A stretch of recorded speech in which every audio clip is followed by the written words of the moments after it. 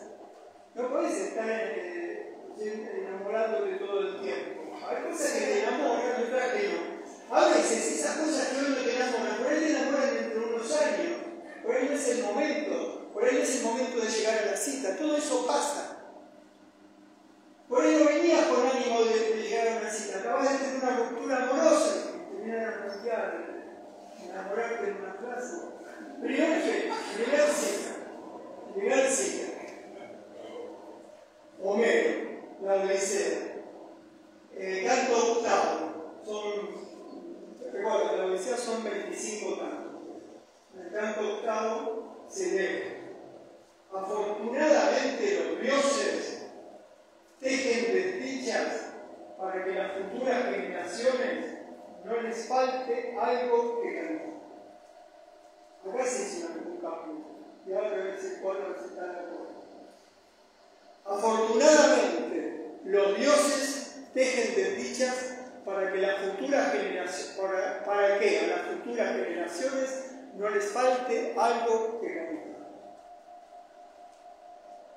Ahí yo cambié, ¿sabes qué? Decía, hay muchas traducciones. Acá hay una traducción del griego, no se sabe quién lo escribió, es un quilombo la Odisea. Pero todas las traducciones que circulan dicen: afortunadamente los dioses tejen desdichas para que las futuras generaciones de los hombres, para que a las futuras generaciones de los hombres no les falte que cantar. Y fíjense, los hombres ahí sobran, y además molestan. Es decir, las generaciones alcanzan. Yo me permito eso para... Yo creo que si Homero está ahí en algún lado, de decir gracias.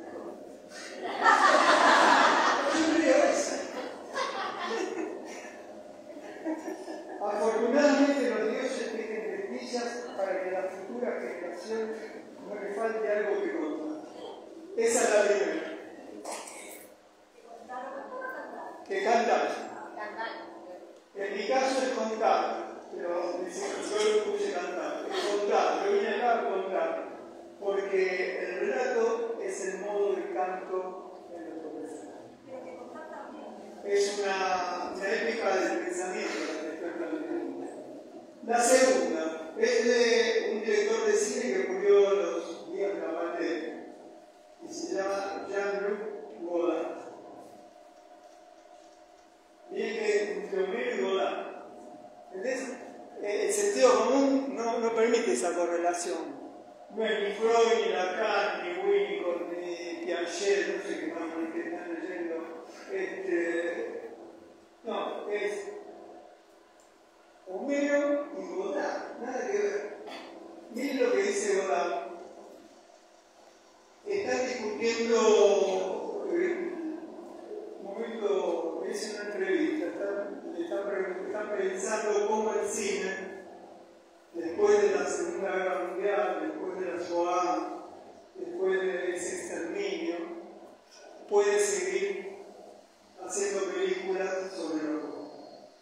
Entonces, fue una gran discusión en Europa. Cómo seguir pensando después del horror. La civilización más desarrollada del mundo, como ahora, ¿no? La civilización está a punto de destruir el planeta, de destruir el agua, el aire, el trabajo. ¿Cómo puede ser posible eso? ¿Y qué puede hacer el cine? ¿Qué puede hacer un aula universitaria frente a tanto horror? Sería como pregunta. La cita dice, es muy sencillo. Dice, el olvido del exterminio forma parte del exterminio. A mí me conmovió profundamente. Los días eran los días del 24 de marzo. Los días de la memoria, los días de un olvido, hay una gran amnesia en esta vida en común, hay cosas que no pensábamos que podían pasar. Pero las dos citas me conmovieron y me parece que en las dos citas pasa algo. Afortunadamente los dioses tejen desdichas para que a las generaciones futuras no les falte algo que cantar. Parece que las desdichas no es que he desdichado yo, ¿no? Las desdichas que estamos viviendo son una incitación a poder decir algo sobre la vida. Y la segunda, el olvido del exterminio forma parte del exterminio. Y yo, no sé si la clase que viene no, pero en la tercera creo que voy a hablar del olvido de los grandes momentos del movimiento estudiantil en Argentina.